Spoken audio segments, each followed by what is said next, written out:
la fotovoltaica ens permet conèixer o gestionar de manera més eficient el nostre edifici. Hi ha diverses maneres de fer autoconsum. Una d'elles és fer autoconsum sense connexió a xarxa, de manera completament aïllada.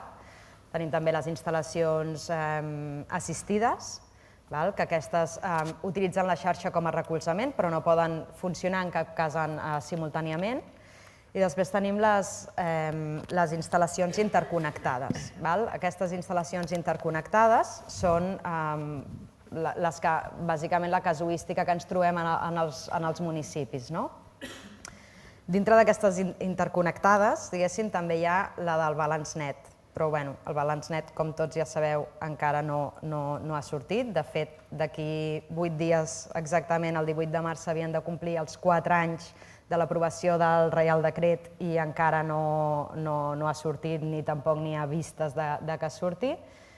Gairebé quasi millor que no hagi sortit, perquè després de les propostes que va fer el ministre d'Indústria, el senyor Sòria, que deia que la seva proposta de balanç net era tot allò que et sobra des de les 11 fins a les 11:30 del matí, ho podràs, t'ho retornaran, diguéssim, de les 11:30 a les 12. Aquesta era la proposta de balanç net del senyor Sòria. Dius, quasi que per aprovar això millor que no aprovin res, no? També val a dir que en aquesta proposta també va anomenar per primera vegada el tema del peatge de recolzament. Sí que va sonant, està allà, tampoc no acaba de sortir, per tant, ara per ara, avui en dia, no hi ha peatge de recolzament, i tot i que sí que és cert que genera certa inseguretat a l'hora quan tu vols planificar una instal·lació fotovoltaica per autoconsum, pot generar inseguretat, sí que és cert que hi ha estudis que evidentment demostren que s'allarguen els terminis d'amortització, però s'allarguen en uns terminis d'un 20% del temps total de l'amortització de la instal·lació. Tornem al tema de les interconnectades. Interconnectades em centro en 2 tipus. Hi ha aquelles que venen excedents a la xarxa i hi ha aquelles que tenen injecció zero, és a dir, tu consumeixes tot el que estàs generant. Quina és la principal diferència entre les dues? Hi ha 2 diferències principals. La primera és el tema de la legalització. Amb les instal·lacions d'autoconsum amb venda d'excedents s'han de legalitzar a través del Reial Decret 1699/2011, aquest que prometia que el balanç net sortiria el 18 de març del 2011 i que no ha sortit, doncs s'han de regularitzar a través d'aquest Reial Decret i realment són processos molt llargs, molt complicats, hi han d'intervindre les companyies elèctriques i són procediments complicats i dificultosos pel que els dugui a terme, diguéssim, un municipi. Per altra banda, les instal·lacions amb injecció zero es poden legalitzar a través del Reglament Electrotècnic de Baixa Tensió, de l'ITC BT40, i són processos molt més simplificats. L'altra diferència és més aviat potser de concepte. Així com les instal·lacions d'autoconsum que venen excedents a xarxa primen l'estalvi aconseguit en el meu edifici, perquè jo instal·lo una potència bastant elevada, diguéssim, per tal de cobrir el màxim volum de consum que jo tinc en el meu edifici. Això què vol dir? Que sí que generaré molt d'estalvi, però també hi haurà hores del dia que jo no podré consumir tota l'energia que estic produint, per tant, l'hauré de vendre a xarxa. Això vol dir que, primer, són més cares perquè instal·lo més potència, això és evident, i després que els meus terminis d'amortització s'allargaran molt més, perquè, a més, la venda, evidentment, no està primada, per tant, els períodes d'amortització s'allarguen molt. Amb les instal·lacions amb injecció zero, és a dir, que jo consumeixo tot el que produeixo,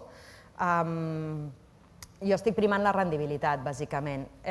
És cert que jo instal·laré una potència molt més baixa, diguéssim, tirant a la línia baixa del consum del meu edifici, i, evidentment, tot el que jo generi ho autoconsumiré en totes les hores del dia, Per tant, l'estalvi que jo tindré serà menor, però la rendibilitat de la meva instal·lació serà major. És a dir, els costos també s'abarateixen perquè instal·lo molta menys potència i, a més, es redueixen els temps d'amortització. Fixeu-vos que si actualment parlem que el watt peak està entre 1,4 i 1,7 euros, el watt peak, una instal·lació d'uns 5,5 quilowatts que pugui tenir un cost d'uns 9.500 euros sense IVA, s'està amortitzant en uns 7 anys aproximadament. Bé, doncs és això. Ara el futur de la fotovoltaica està en l'autoconsum i sobretot en l'autoconsum amb injecció zero. I des de Diputació sí que estem apostant per aquest nou model fotovoltaic. Ja tenim les primeres experiències, també estem ara duent a terme un seguit de proves pilot a municipis, també per conèixer les oportunitats, els reptes, els problemes que ens podem trobar a l'hora de legalitzar, a l'hora del funcionament mateix de la instal·lació. I també una dada a nivell del suport econòmic que cada any treu Diputació, s'han atorgat el 100% de peticions que ens demanaven suport per fer instal·lacions fotovoltaiques d'autoconsum. Per tant, creiem que aquest és el futur i hi apostem.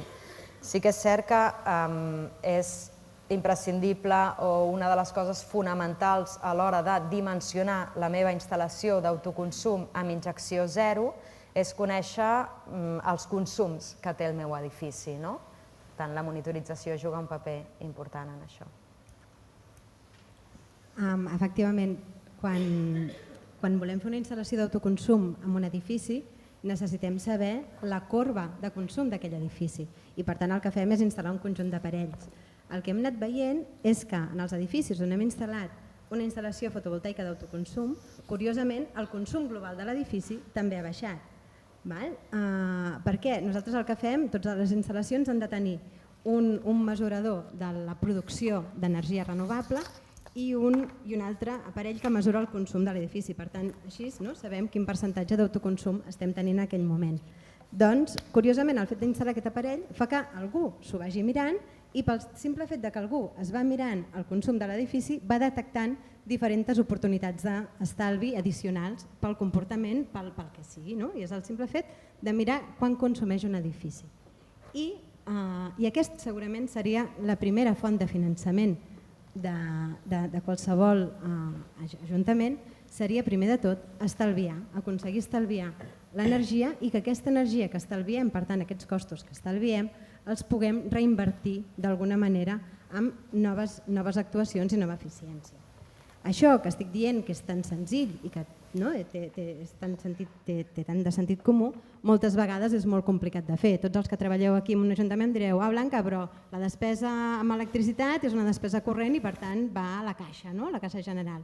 Bé, també depèn de l'habilitat o de les propostes o del compromís dels polítics de destinar, no pot ser la totalitat, però sí un percentatge dels diners que els tècnics aconseguiu estalviar, no rigueu que us estic veient, a noves inversions en estalvi i eficiència.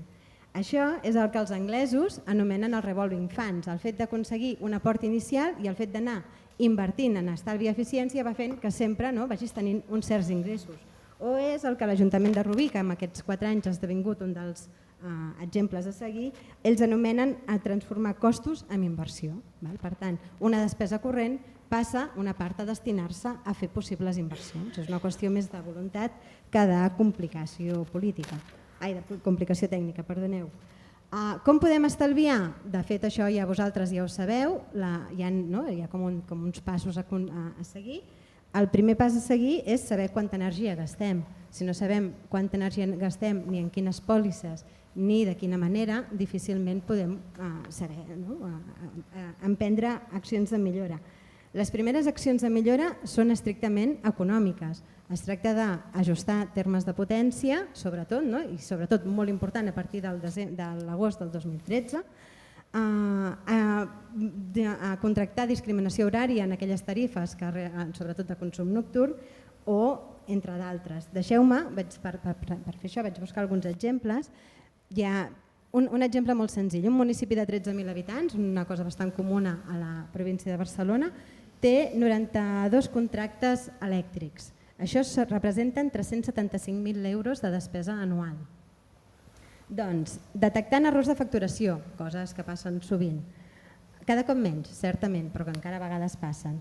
Detectant pòlisses amb recàrrecs per reactiva, posant discriminació horària en quadres d'enllumenat públic que encara no ho tenien, i analitzant, sobretot, l'ajust de potència contractada, això amb uns quants mesos de gestió van representar 32.000 euros d'estalvi.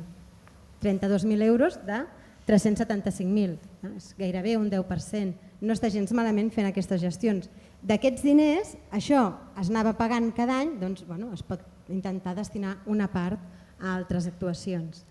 Un cop tenim la comptabilitat ja tota ajustada i tota revisada, el següent pas és saber com gastem aquesta energia, el que us deia de descobrir les corbes de consum dels nostres edificis o dels nostres quadres d'enllumenat i aplicant mesures de gestió. Aquí també tenim, a la província hi ha un referent que és el projecte del Desendollen del Consell Comarcal d'Osona, però hi ha també moltes experiències sueltes i així. Què es tracta? Bàsicament de conèixer aquells consums, els consums vampírics, els consums fantasmes que apareixen constantment en els nostres edificis, o bé simplement establir protocols d'enceses i apagades. Amb l'Euronet, que ara és el següent pas, nosaltres hem detectat un percentatge molt important d'escoles que no apagaven la calefacció mai. És a dir, ve un tècnic al mes d'octubre, t'instal·la, et diu, i et posa en marxa la calefacció, i et diuen, això no ho toquis, això és molt complicat, no toquis aquest sistema perquè no saps com funciona. Moltes vegades també és cert que va acompanyat d'uns sistemes cada cop més complexos de telegestió que ningú sap si ho telegestiona algú. I et diu, no ho toquis, no pateixis que tenim una sonda exterior, unes corbes i nosaltres aquí no has de fer res, que ja és tot automàtic. Per tant, ningú toca aquella caldera i aquella caldera als caps de setmana està funcionant, al Nadal està funcionant i no s'apaga fins que a la primavera torna a venir un tècnic i et diu, mira, ja t'ho apago, ja està, ja ho tenim tot resolt.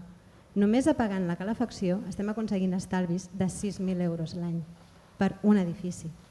Per tant, això és una pràctica, no és una pràctica majoritària, però sí que és habitual i encara existeix. Per tant, són coses amb... Tenim realment un potencial molt elevat de millora.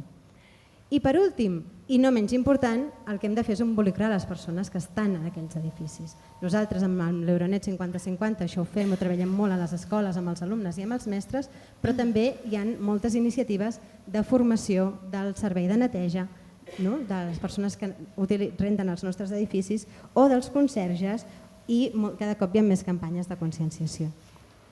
D'exemples d'aquests, per sort, cada cop n'hi ha més. Fixeu-vos, ahir mateix sortia el Sostenible, l'Ajuntament de Sant Cugat ha reduït un 42% el consum per treballador. Vol dir que realment tenen indicadors per treballador, és una manera d'involucrar a tots els funcionaris en el consum energètic dels nostres edificis.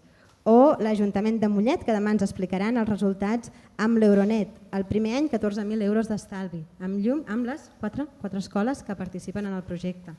O una cosa equivalent amb l'Ajuntament de Sant Boi, 18.000 euros, 190.000 kWh amb 5 escoles que participen en l'Euronet 50-50. Per tant, estem parlant de xifres molt remarcables. No us dic, torno a dir, no rigueu, però un percentatge sí que es pot destinar a possibles actuacions i inversions.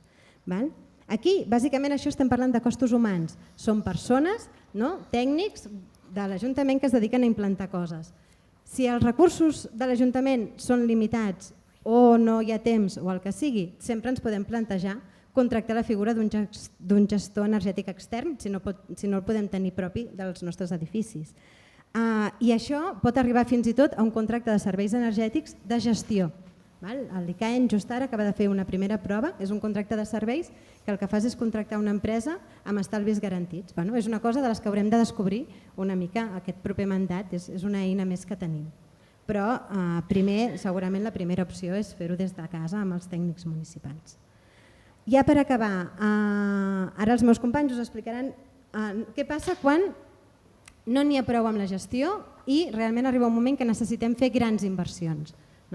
Aquí és viable una empresa de serveis energètics? Doncs la veritat és que encara no ho sabem del tot, és a dir, sabem que són viables en edificis molt grans amb un consum molt important, amb més de 200.000 kWh any, sabem que aquests contractes de moment són complexos. Certament des de Diputació tenim en aquests anys hem fet contractes d'aquest estil amb instal·lacions més senzilles i nosaltres, això, no sé, hagi sigut perquè no ens hi hem pogut dedicar o perquè realment hi ha un potencial d'estalvi en gestió molt important o pel que sigui, doncs és un altre dels camins que hem de treballar més profundament. El que sí que hem après molt, certament, és en un aspecte concret que és el subministrament de calor amb energia amb biomassa. I respecte a aquest tema, us volia fer remarcar que aquest any passat, el 2014, vam acabar a la província de Barcelona amb 108 projectes, és a dir, amb 108 instal·lacions de calderes de biomassa. Però fixeu-vos la dada més espectacular, és a dir, dintre aquest 2015 pràcticament se'n posaran en funcionament 68.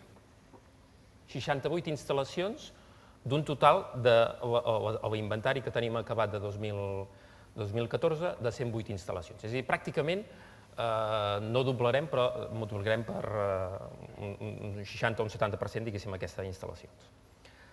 Això mateix, i referent, diguéssim, al que han dit els meus companys, l'anàlisi intern que jo penso que hem de fer, que és molt interessant, és dir, quines són les fonts, que també ho han comentat abans, és a dir, quines són les fonts de renovables o quines actuacions com nosaltres com a administracions públiques podem fer. És a dir, una ja ho hem comentat, el tema de l'estalvi, és a dir, el primer de tot que s'ha de començar és bàsicament el tema de l'estalvi, i com a segona font realment renovable que tenim i gratuïta, ja ho hem comentat, és el sol, però aquest mateix sol és el que a nosaltres ens aporta amb aquesta biomassa boscosa, la biomassa boscosa, diguéssim, que tenim al territori. I que realment, com els números que us he ensenyat abans, és molt competitiva, ja us ho he dit, és a dir, pràcticament durant 8 anys pràcticament no s'ha incrementat el cost d'aquesta energia. Per què dic, diguéssim, que realment és un recurs local? És un recurs local perquè estem aportant, diguéssim, a tota l'escala, diguéssim, des de l'extracció fins a acabar, diguéssim, a dintre d'una caldera. Hi ha un propietari que rep uns 5, 6, 7 euros, diguéssim, per tona, diguéssim, explotada, si el preu és correcte. Hi ha un transport, un rematant que hi ha una ocupació, hi ha un transportista, hi ha una empresa, diguéssim, que l'ha de triturar, hi ha una empresa, diguéssim, que l'ha de vendre i finalment hi ha el subministrament, diguéssim, a planta. És a dir, que realment, al llarg de tota la cadena de valor, si realment es fa correctament i estem pagant uns preus correctes d'uns 90, 100 euros tona, diguéssim, en base humida 30 d'aquesta biomassa, realment això pot ser econòmic i és molt econòmic i està aportant un valor afegit, diguéssim, en el territori.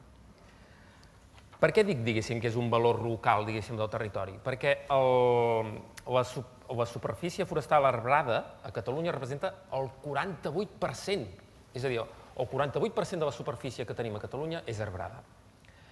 A Espanya el total és un 25% aproximadament, o a França és un 27%. A la província de Barcelona, de les 492.000 hectàrees, representa el 64% del territori, el 64% del territori, vull dir que és una quantitat molt important, del qual el 85% està en propietat privada, per aquests 311 municipis. Per això també una de les actuacions molt importants que estem fent, diguéssim, a través de l'Oficina de Prevenció d'Incendis, parcs, etc., és treballar molt properament, diguéssim, a través de les associacions de propietaris forestals, per aconseguir tancar aquest cercle i aportar aquesta biomassa, diguéssim, que fa prevenció d'incendis, que crea una activitat econòmica, diguéssim, en el territori. A la província de Barcelona, és un 30% de la superfície de Catalunya i viu el 70% de la població. És a dir, ja és conegut, estem molt concentrats, això vol dir 5,5 milions d'habitants. Però el que més m'agradaria que captéssiu és que els boscos de la província tenen un creixement anual de prop d'1 milió de metres cúbics any. 1 milió de metres cúbics any, dels quals només se n'aprofita una tercera part. Només n'aprofitem una tercera part. Realment, m'agradaria que rumiéssiu que això realment és un recurs que hem de potenciar i que realment tirar endavant. Aquests dies, no sé si heu tingut ocasió, fa 2 setmanes hi havia la Fira de Biomassa, que ara es refarà cada 2 anys, diguéssim, a Vic, en aquests moments, i el sector de la biomassa és veritat que està portant un moment realment de creixement molt important com a actiu, diguéssim, això. Però no obstant, no voldria que oblidéssiu tota la resta que hem estat parlant. És a dir, tenim un sol que ens cau cada dia de forma gratuïta que podem aprofitar en fotovoltaica, hi ha un estalvi molt important, i que en fotovoltaica com solar tèrmica, que sembla que ho oblidem, però té el seu paper molt important. Aquests dies, diguéssim, a la biomassa, parlaves amb la gent de la Fira de Biomassa, parlaves amb la gent dels estants i tothom està ufanós. Tothom està, ufanós no, però tothom està content perquè si realment en aquests moments, és a dir, el nombre, és a dir, les empreses de fabricació de pèl·lets estan venent molt, és a dir, pràcticament la principal està fabricant entre 60 i 90.000 tones any, diguéssim, de pèl·let en aquest sentit, però hi ha tota una sèrie d'altres empreses que s'estan posant en funcionament i noves iniciatives en el territori en aquest sentit. Les empreses de llenya també, potser malauradament per uns. Hi ha un tema molt important que el tema d'emissions l'hem de tenir molt en compte, és a dir, compostos organovolàtils, hidrocarburs aromàtics policíclics, partícules, que no podem obviar, és a dir, no podem potenciar una cosa realment espatllant una altra. Vull dir que siguem molt curosos en aquest sentit. Però hi ha tot el sector, diguéssim, de l'estella, i de l'estella sobretot. És a dir, ho dic perquè l'estella permet, en un moment determinat, aprofitar tota una sèrie d'arbres torts, capçades, brancades, etc., que et permet tenir un producte a un preu molt econòmic, diguéssim, i molt viable, diguéssim, per valoritzar tota aquesta cadena que hem parlat, diguéssim, en el sector. Hi ha altres productes, però és que abans em fa gràcia perquè em demanava una persona, diu, per què abans veies al metro que es tirava la serradura quan plovia o alguna cosa així? La serradura ara té un ús ara, és a dir, la fabricació del pèl·let necessita bàsicament de les serradures, diguéssim, perquè és el seu mitjà viable. És a dir, tenim tota una sèrie de subproductes que són interessants i que abans, diguéssim, es menyspreaven. Què podem fer nosaltres a nivell d'administracions o a nivell particular? És a dir, em permeto demanar-vos aquí qui de vosaltres podria tenir una estufa o una caldera de biomassa a casa seva. Si us plau, aixequeu el braç. O els que podríeu, Els que podríeu, vale. I els que la teniu? Aquí hi ha un problema, segurament, que veniu d'unes ciutats o d'uns pobles que difícilment ho podeu fer-ho en el vostre municipi. Esperem que això es vagi incrementant realment amb el temps. Però, actualment, hi ha tecnologia a través que es poden posar petites a nivell d'estufes, termostufes, diguéssim, que poden fer tota l'aigua calenta sanitària i, a més la calefacció de la casa. Pràcticament, amb un classe 3, diguéssim, de l'EN 303-5, és a dir, una caldera, diguéssim, amb unes qualitats d'emissions molt elevades, etc., doncs que realment podrien fer les delícies, jo ho poso així, les delícies de casa vostra a nivell de biomassa i tindria un altre avantatge que us faria automàticament, malauradament, la classe A de casa vostra. Experiència pròpia, és a dir, he fet la certificació i m'ha passat a classe A només posant-hi l'estufa. No crec que això sigui correcte, però és igual, deixem-ho aquí. Aquesta biomassa la podem aprofitar per xarxes de calor. Per què no connectar 3-4 edificis? Ara s'estan plantejant uns quants edificis, nous projectes, en el qual l'empresa de serveis energètics, l'Ajuntament li permetrà que connecti, que ampliï la potència, diguéssim, de les seves calderes amb aquella xarxa de calor municipal que tindrà i que després vagi a connectar diferents edificis privats, perquè un dels problemes que tenim com a ajuntaments és realment vendre la calor a uns privats. Hauríem de tenir una empresa mixta, diguéssim, pública-privada, etc., però busquem-hi alternatives. És a dir, des del moment que el 2008, el 2009, el 2010, a través de l'ANE es van buscar imaginació o poder, doncs busquem-hi aquesta imaginació per fer aquestes xarxes de calor que alimentin tant públics com privats. Busquem-hi una solució. No entrem aquí en el tema de la producció d'energia elèctrica, diguéssim, Borges, és una gran planta, diguéssim, però difícilment en aquests moments tot el que és de cogeneració difícilment ho podrem tirar-ho endavant. Per què us he dit que és un gran avantatge per als tres elements, és a dir, un ambiental, produccions, o sigui, es considera un cicle tancat del CO2, amb la qual cosa no emetem més CO2 a l'atmosfera, tot i que sí que l'emetem, però aquell és el que es recull anteriorment. És una font renovable, genera llocs de treball locals i, a més, és una part d'estalvi econòmic molt important. A nivell de llocs de treball, el tema de renovables i CO2 no us ho comentaré, llocs de treball es consideren que poden ser moltes vegades prop d'uns 20 llocs de treball per megawatt instal·lat. Vull dir que és una consideració important. Aquest diumenge es va inaugurar la planta d'aigua freda, la xarxa de calor, diguéssim, d'aigua freda, i aquella xarxa, és a dir, que té un cost aproximadament d'uns 400.000 euros entre peixos i flautes, doncs hi ha un estalvi econòmic de 30.000 euros ja per l'Ajuntament en aquest sentit. És a dir, un estalvi econòmic molt important pel municipi. Què vol dir això? Que hem de buscar, dins treballar i de contractes que realment nosaltres, com a administració pública, tenim, hem de buscar-hi solucions. És a dir, hem de buscar-hi solucions a nivell d'un contracte de subministrament, és a dir, si ja tenim la caldera de biomassa, fem uns criteris. Nosaltres hem ajudat amb uns quants ajuntaments, diguéssim, a fer uns criteris, diguéssim, de valoració d'aquella biomassa perquè sigui de quilòmetre zero, entre cometes, i això ho estem posant en els plecs de condicions tècniques dels nostres municipis.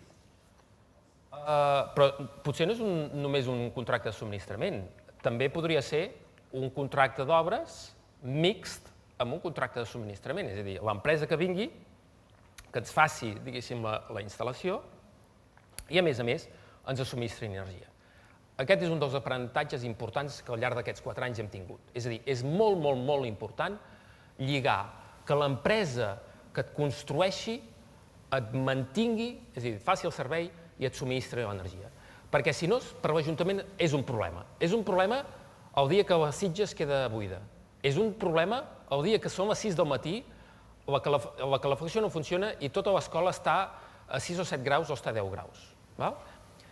Si això ho fas com a Ajuntament, al final, malauradament, o amb bon criteri, o no ho sé, són funcionaris, però és a dir, els funcionaris no treballem el cap de setmana, alguns sí, però n'hi ha molts que no, doncs, en definitiva, hem de buscar solucions. I la solució és la informació a través de telegestió, a través d'empreses de serveis que et poden donar aquest servei i que realment amb contractes 24 hores t'ho solucionen. O sigui que al final, el que hem estat promovent d'aquests 108 contractes i d'aquests 68 pràcticament que venen a continuació, doncs són contractes mixtos. Serà un contracte mixt, serà un contracte especial, serà un contracte mixt de subministrament i serveis, serà un contracte d'obra i subministrament, etc. Però, per mi, el que és més important, diguéssim, és això. És a dir, que hi hagi, diguem-li empresa de serveis energètics, diguem-li no, o diguem-li un altre nom, però que al final vosaltres tingueu la relació amb una empresa que sigui aquella la que a través d'un comptador de quilowatts-hora us subministri energia. Que vosaltres, a partir del comptador de quilowatts-hora, us subministri energia. Aquests mateixos models, diguéssim, que nosaltres hem aplicat a nivell de biomassa, també s'apliquen en temes d'enllumenat públic. Com deia el Pep, si en algun lloc, en algun camp hem fet molta cosa aquests 4 anys, ha sigut amb enllumenat. No perquè hi hagi hagut uns grans canvis tecnològics, que n'hi ha hagut, ha aparegut el LED amb molta força, no perquè les instal·lacions estiguessin obsoletes, tot i que n'hi havia moltes encara, diguéssim, amb tecnologia molt antiga, sinó bàsicament perquè la potència instal·lada que hi havia al nostre país era molt més gran de la que es necessitava. Fins i tot era molt més gran de la que es recomanava. O sigui, il·luminàvem molt més del que tocava, i no només això, sinó que hi havia la percepció de que il·luminar bé volia dir il·luminar molt. Nosaltres creiem que això, per sort, ha canviat i hi ha ciutadans fins i tot que perceben com una despesa absurda il·luminar de més. De fet, amb algun canvi que hem fet, que hem baixat potència, però que hem canviat a llum blanca, que sembla que il·lumini més, algun ciutadà s'ha queixat a l'alcalde de que, escolta, què esteu fent allà, que ara hi ha molta més llum que abans i que estem gastant aquí, tot i que estava gastant menys, no? Us faré una repassada molt ràpida del tipus d'actuacions que hem anat fent els municipis per estalviar amb enllumenat, molts ja els coneixeu. Us començaré per alguna que no esperàveu. Hi ha municipis que han tingut que fer canvis de tarifa, han trobat quadres on havia enllumenat que no tenien discriminació horària. Bueno, doncs coses tan òbvies encara no hi havia al territori. Evidentment hi ha hagut canvis de comercialitzadora, la feina de la subhasta conjunta d'ACM ha ajudat molt a aconseguir millors preus per molts municipis. Adaptar la potència contractada no és una actuació que redueixis consum, però sí que pagues menys, no? I també és interessant això. Reduir la potència de les bombetes, reduir els nivells lumínics, eliminar les luminàries amb contaminació atmosfèrica, contaminació lumínica. Això no només és important per un tema de protecció del medi nocturn, sinó també, evidentment, perquè qualsevol llum que enfoqui cap a dalt és una llum perduda. Per tant, làmpades que enfoquin cap a baix, amb la meitat de potència, poden il·luminar igual a efectes pràctics pel ciutadà, que és l'important.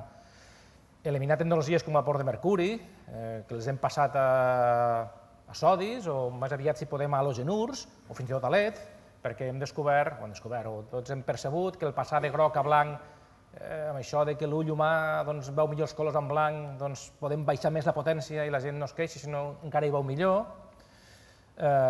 Reduir potències tant a mitjanit com també ficar rellotges i encendre més tard i apagar abans, i fins a acabar finalment amb els temes de la gestió remota o el Smart City o tot això ara que estem començant a instal·lar i que potser no hi veiem tant recorregut d'estalvi perquè ja estem a nivells molt baixos ja. Per tot això, evidentment, tot això d'enllumenat, però també biomassa i la fotovoltaica i més o menys s'ha de finançar d'alguna forma, els diners han de sortir d'algun lloc. I, bàsicament, hi ha 3 llocs on poden sortir els diners. Poden ser fons propis de l'Ajuntament, poden ser subvencions, ajuts a altres administracions, o pot ser un finançament de tercers.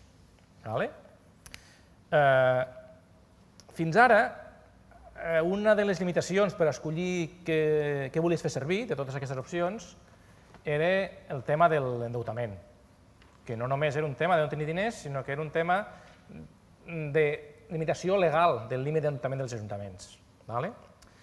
Això a nosaltres, els últims 4 anys, ens ha condicionat molt i ens ha obligat a anar a models, no diré forçats, però sí bastant imaginatius, on el valor afegit era principalment que l'endeutament no anava a parar a l'Ajuntament. Si hem fet rèntings ha sigut perquè, com que estaves llogant, no t'endeutaves i es considerava despesa corrent. Per tant, un rènting no estava topat pel tema del nivell d'endeutament. Si hem fet ESEs és perquè qui tenia endeutament era l'ES i el que tu feies era pagar despesa corrent, no invertir, per tant no menjaves endeutament. Potser ens hem obsessionat massa amb això i ara hem de ser conscients que la gran majoria dels municipis de la província teniu recorregut d'endeutament. I per tant ara la nostra idea és que la feina és més aviat política, o més aviat dels tècnics de convèncer els polítics de prioritats polítiques. I per tant, que la capacitat inversora que tingui el municipi, la capacitat d'endeutament que tingui el municipi, la dediqui a aquests temes de l'eficiència. Ja no és un tema legal, és un tema polític, creiem nosaltres. I per tant, el que hauríem de fer a partir d'ara és dedicar-hi fons propis quan hi tingueu, i l'argument és fàcil. Fer una nova carretera és una despesa d'inversió que pot ser interessant, però que només genera despesa. Fer una inversió amb eficiència energètica provocarà una disminució de despesa corrent que pot permetre inversions posteriors. Per tant, amb aquest argument és possible defensar que s'ha de prioritzar sobretot els temes d'eficiència. Hi ha ajuts encara, han desaparegut grans part dels que hi havia, però hi ha ajuts sobretot genèrics, no dedicats exactament en temes d'eficiència, però la xarxa de concertació de Diputació, que durant el proper any i el següent és on se decidirà on van els diners de Diputació, és on podeu lluitar perquè vagin a temes d'aquestos. No hi ha projecte amb millor retorn que el que te pagui un tercer i no li has de tornar els diners, per tant aprofiteu.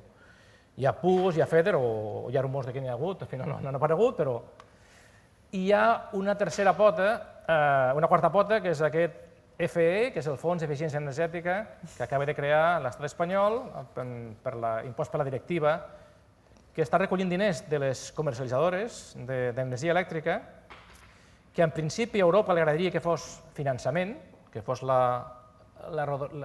aquest oval més blau fluixet, però que en aquest país hi ha un costum d'acabar amb subvencions directes.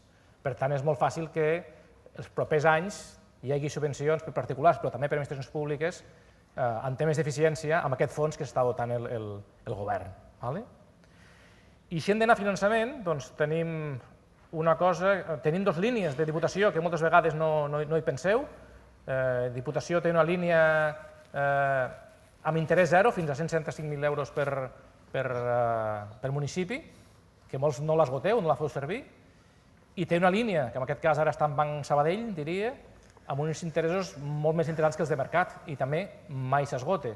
A vegades aneu a buscar finançament a fora i a Diputació mateix podeu aconseguir finançament més interessant que el de mercat.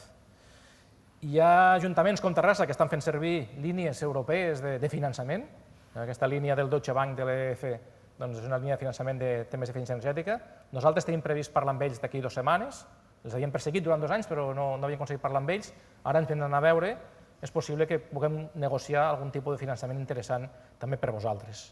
I després és possible que una part del fons d'eficiència energètica acabi sent en crèdit a tornar, no amb ajut directe. Aquesta és l'orientació que sembla que Europa va cada vegada més.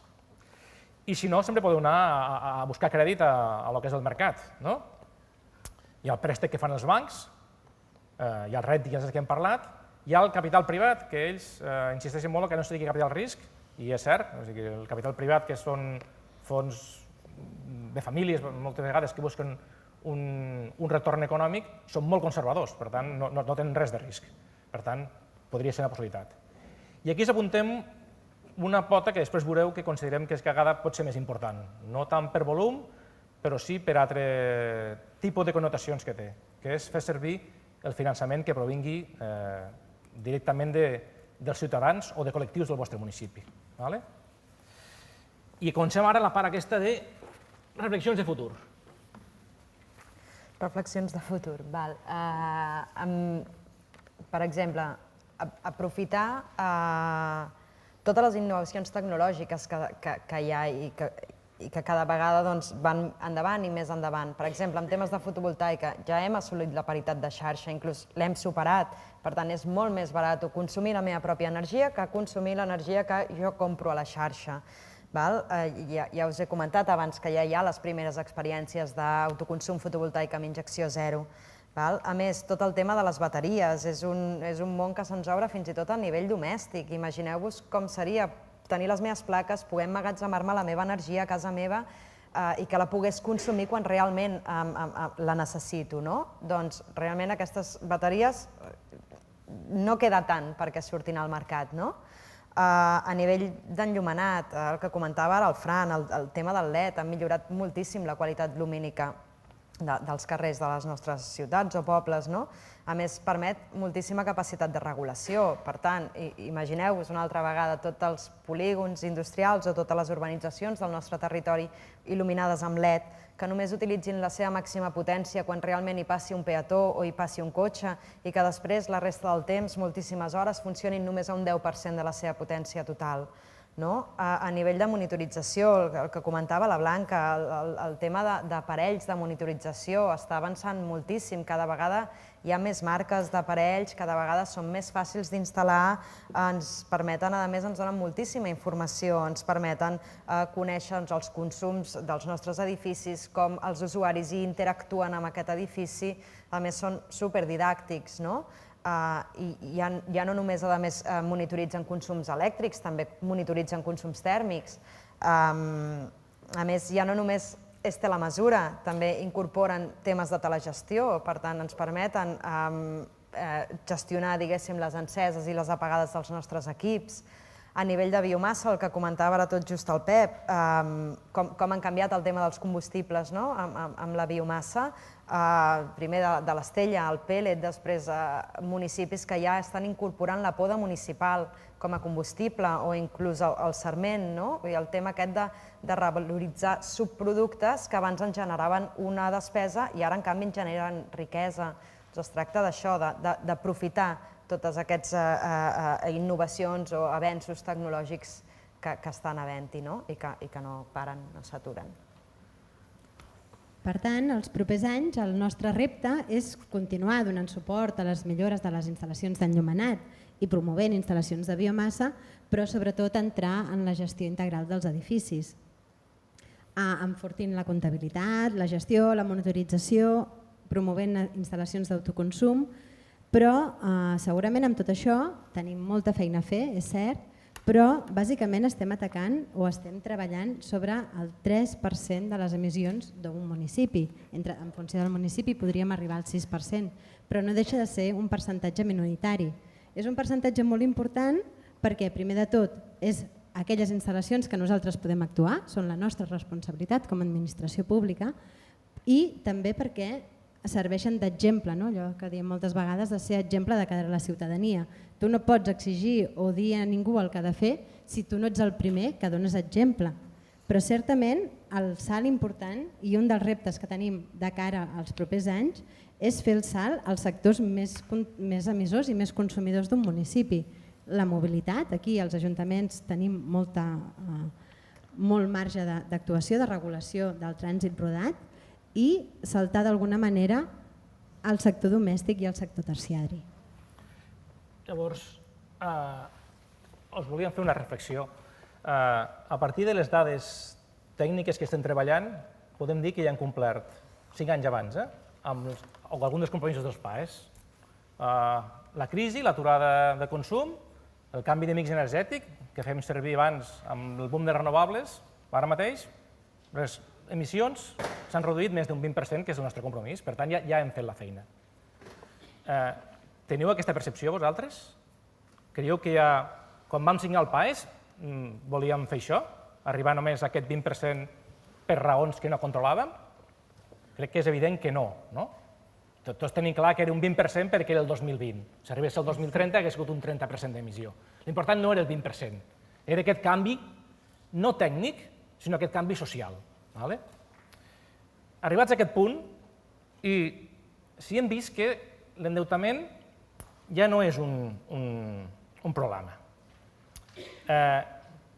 Que el potencial d'estalvi encara hi és i ens apareixen nous productes com podrien ser l'autoconsum a tots els edificis municipals, del percentatge de consum continu que té l'equipament. Si tenim clar que hem de saltar al ciutadà perquè el canvi social i perquè l'Ajuntament no es controla el 3 o el 6%. Ara ens plantegem, doncs per què no comencem a plantejar-nos coses com l'altre dia en una conferència del clúster d'eficiència energètica ens presentaven una cosa que ja fan a Holanda i que volen, estan parlant ja amb ICAEN per fer-ho a Catalunya, fer-ho aquí, que és contactar amb les AMPs de les escoles i dir, tu vols ser sòcia d'una societat que invertirà per millorar l'eficiència de l'escola dels teus fills, i l'escola guanya eficiència, i els pares resulta que reben més retorn econòmic que el que rebrien ficant aquells diners en un banc. Doncs per què no agafem això i ho apliquem a les biblioteques, amb els usuaris de biblioteques, o apliquem als poliesportius, o tenim clar que gran part de l'estalvi va lligat a canvis de comportament, que no va lligat a grans inversions, per què no comencem a jugar amb els nostres funcionaris i els fem socis nostres i els diem, escolta, inverteix en mi a millorar l'eficiència dels nostres equipaments i anirem a mitges amb l'estalvi, no només amb l'estalvi generat per aquella inversió en fotovoltaica o amb sensors, el que vulguis, sinó també amb aquella estalvi generat per tu apagant la llum quan marxes, baixant la calefacció a límits que siguin raonables. I és més, si considereu que això pot ser molt economicista, doncs no fem un tema només de retorn econòmic. Diem-li a aquell funcionari o dieu-nos, perquè molts de vosaltres sou funcionaris, que l'Ajuntament ens digui i el lloc que estalviaràs anirà per millores socials del municipi, o anirà per ONGs que entre tots decidirem. Aquest sí que creiem que és el canvi social que creiem que caldria fer amb els PAEs, no només aquest 20% que ja sortia. I ara ja faig el segon pas i m'adreço a vosaltres, com deia el Pep. Nosaltres, siguem conscients o no sigueu conscients, i vosaltres també, sou prescriptors. no sé si en sou molt conscients ni no sé si ho voleu ser-ho, però el que feu vosaltres té molta més repercussió de la que us penseu. Hi ha gent que fa el que fa en funció de l'exemple i el tècnic provincial o el tècnic municipal, i més el de medi ambient, és important que faci exemple. No sé, el Torralba deia avui això del micro, del meso i del macro. Bé, doncs som el micro, però som un micro que serveix d'exemple. Quants de vosaltres sabeu quina potència teniu contractada a casa i quants, sabent-ho, heu ficat algun mesurador i heu decidit adequar la potència a la realment necessària? Podeu aixecar la mà? Som molt més que la població. Molt bé, aquesta és una mesura d'estalvi econòmic, no d'estalvi de consum. Quants heu canviat de comercialitzadora? Quants esteu en Som Energia o en una comercialitzadora que no sigui dels lobbies de sempre que empara l'autoconsum i que a més no compren energia verda? Aquí tenim molt més marge, com veieu, per recórrer. Aquí em sembla que tots som ja d'això. El que us proposem és el següent. O sigui, som formiguetes tots nosaltres, d'acord? L'excusa que l'elefant de Diputació o del vostre ajuntament no arranque, costa molt fer les coses, no ens serveix. Us demanem que feu aquest pas del canvi social, d'entendre què és el PAES i que, per tant, no només feu que el vostre ajuntament miri de contractar energia verda, que segurament és molt més complicat, perquè hi ha tot el tema de... no és com una casa que ho decideix per un tema de consciència, segurament deu haver temes legals que impedeixen demanar això a la comercialitzadora, però sí que ens ajudeu a això que deia en Peter Drucker. Això és una frase que la setmana passada deien a ESADE, en una conferència sobre innovació social cooperativa. Us demanem no només que ens ajudeu a predir el futur, sinó que ens ajudeu a escollir-lo, i escollir-lo creant-lo. Com? Doncs fent aquestes petites passes. I amb aquest núvol d'idees que us hem donat, ara us donaríem la paraula, no només ara, sinó els propers 4 anys, que confiem en fer moltes coses, perquè ens ajudeu a veure quines d'aquestes són només il·lusions i quines són una cosa que podem covar i que acabi sent un producte interessant per tots. Algú vol obrir? Sí, bàsicament el que us demanem, és a dir, és això que hem comentat. Nosaltres tenim idees, però al final entre tots el podem crear, aquest futur. És a dir, un dels temes que a nosaltres ens agradaria molt impulsar és el que ha comentat en Fran, el tema aquest de crear un nucli, diguéssim, d'AMPAs, o sigui, les associacions de mares i pares, diguéssim, dels ajuntaments, diguéssim, de les escoles, que puguin, per exemple, invertir en temes de renovables a través d'empreses mixtes o a través de cooperatives. Això, per exemple, seria un exemple. Però, per vosaltres, com creieu que han de venir aquests 4 anys? És a dir, o aquests 4 anys o la continuació?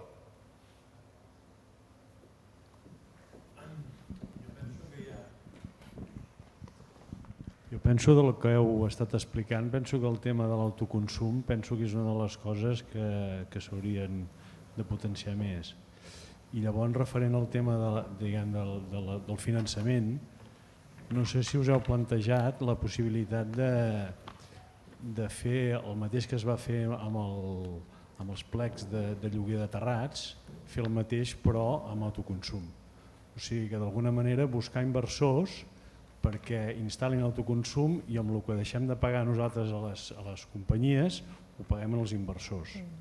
Seria una manera, sobretot amb els ajuntaments que tenim problemes de deute i poder fer amb l'ordinari, o sigui, mantens els costos que tens energètics, però aquests costos els fas servir per pagar l'autoconsum.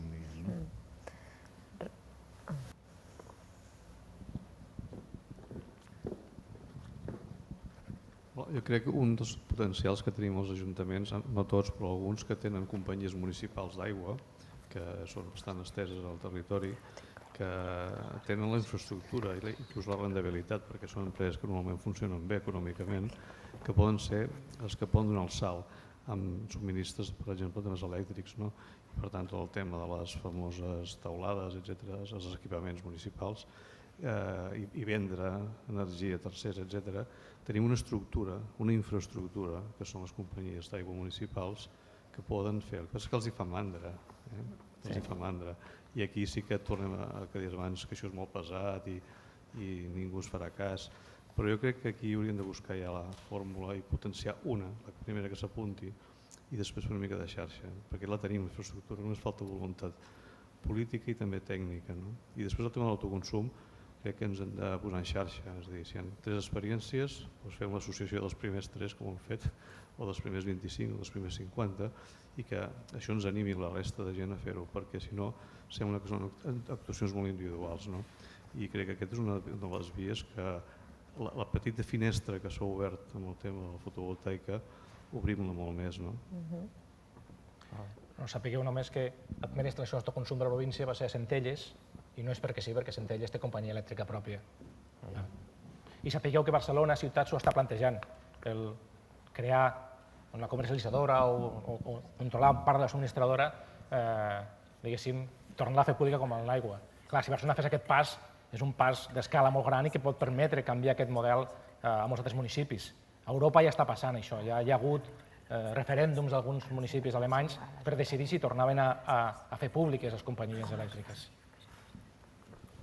Sí, jo volia també comentar el tema que hem parlat de les ESEs, que fa uns anys es va posar tant de moda, que des de, no ben bé Diputació, però sí que s'ha anat fent molta pressió de dir, escolta, invertim en ESEs, invertim en grans inversions, que això lliga molt, lliga de 15 a 20 anys, alguns ajuntaments estan lligats de 15 a 20 anys.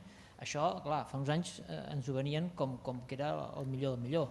I hem anat veient que al llarg d'aquests anys el món es mou molt ràpid i lligar-se amb una empresa a 15 a 20 anys, ojo amb el que fem. El mateix amb crèdits, el mateix és com una hipoteca, això ja ho sabem tots.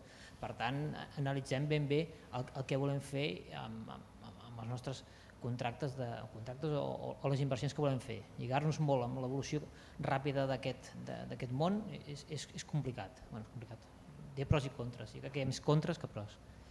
Però un altre tema també, en tema de les fotovoltaiques, ho veig molt interessant l'autoconsum, però abans de començar a invertir en l'autoconsum, instal·lacions noves, tornar-les a fer, tenim unes instal·lacions que hem anat fent durant al llarg d'aquests anys que el que ha fet, ja ho deia la companya, no recordo el nom, perdona, doncs que ens han anat traient les primes. D'aquí poc, si no hi ha, el preu del quilowatt que tu vens, que abans estava subvencionat, ara ja és el mateix que el que compres. Per tant, el que hauríem de fer és, amb aquestes inversions que tenim allà als ajuntaments, el que hauríem de fer és adequar-les i fer autoconsum directament d'on les tenim. Nosaltres tenim unes quantes instal·lacions, un ajuntament mateix, que tenim 45 quilowatts pic. Aquesta seria fantàstica poder-la canviar la instal·lació a mode d'autoconsum. Després invertim, aprofitem abans de fer nou, doncs aprofitar el que tenim.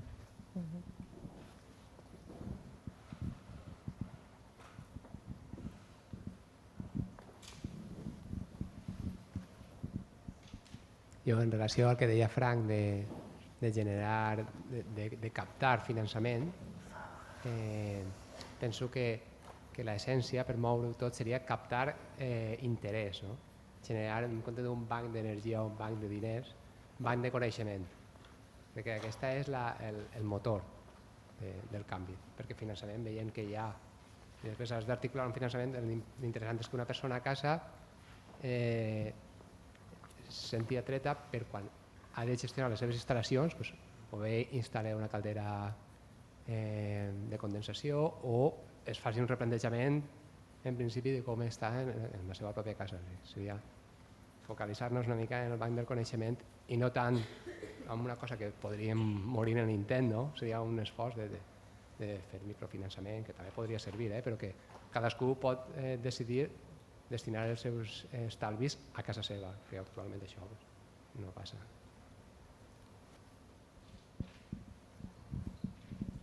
Jo, seguint el que dèieu del finançament d'escoles, jo crec que sí que hi ha un gran potencial.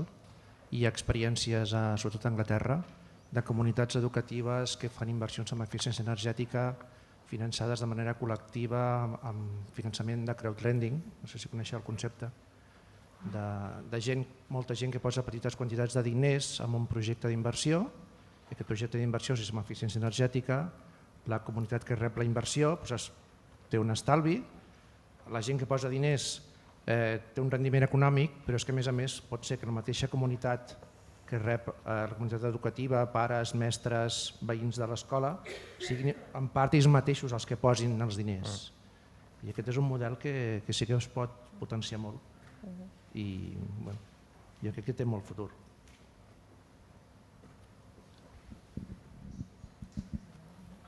Si vols, les dues últimes, perquè ens diuen que això, però jo dic no s'acaba ara, això només us ho volíem llançar, però ja sabeu on som. Sí, a mi m'agradaria comentar que abans has dit que era interessant contractar una empresa quan t'instal·la la biomassa que pugui assegurar també l'abastament de la matèria primera. I jo penso que en aquest sentit m'agradaria contradir-te una mica i penso que és més interessant poder assegurar un contracte d'abastament amb les empreses del territori, com serien les federacions d'ADF, o gent que realment aquests diners es quedin al territori i no vagin amb una empresa que normalment és de capital important o, si més no, aquestes empreses solen comprar l'estella fora quan els hi surt més barata, a vegades la importen de Romania. M'agradaria fer aquesta reflexió, que trobo que és més important afavorir el que seria a nivell local. I després us m'agradaria demanar-vos si coneixeu alguna experiència que a mi m'ha arribat en pobles amb gran extensió que tenen una xarxa d'aigua així amb bastant desnivell, els punts on es troben situats més avall, diguéssim, amb més desnivell respecte als dipòsits, instal·len unes miniturbines per aprofitar que igualment haurien de perdre una mica de càrrega, de pressió, i aquestes miniturbines les utilitzen per crear energia que alhora fan moure les bombes o part de la instal·lació d'aigua i aviam si coneixeu alguna experiència en aquest sentit i si funcionen o si realment és plantejable. Jo respecte al tema que has comentat del tema de subministrament, si vols després ens veiem, però tots els contractes que en principi hem anat impulsant des de la Diputació, l'estella, és a dir, surt el plec de clàusules tècniques, diguéssim, surt molt clar que l'estella ha de ser d'un radi, aproximadament, amb un tema de penalitats i tal, d'uns 20, 30, 40 quilòmetres a la rodona. T'haig de dir, diguéssim, que en principi, que jo sàpiga, portar l'estella de Romania, i després per això t'agradaria que m'ho expliquis, diguéssim, que jo sàpiga per ara no surt a compte, però bé, després ho comentarem. I després, que jo sàpiga temes d'experiències d'aquests aquí propers, pel tema aquest, diguéssim, del microturbinatge aquest, no... Tenia una petició fa molts anys de cercs i la vam estudiar i no sortia, però tant de bo, no... Sí. Doncs l'Enric fa estona que diu que s'ha acabat, però l'Alícia ens ha suportat durant 4 anys i no podem no donar-li ara la paraula. Hola. El que penso que està pendent de començar a analitzar és els sectors econòmics. El tema del comerç i la restauració i l'hostaleria són àmbits que des d'alguns ajuntaments es poden treballar bastant en profunditat i penso que estarien inclús receptius de fer innovació en els seus àmbits per tal de, si més no, estalviar a títol de cada un dels comerços. Especialment fa grima el tema de l'aire condicionat i de la calefacció. És una despesa immensa que amb ells els hi surt molt i molt cara i que no... És un tema que no es treballa i des dels ajuntaments penso que seria interessant fer-ho. Doncs moltes gràcies i ja arribeu justets a algun altre seminari si heu de canviar de lloc.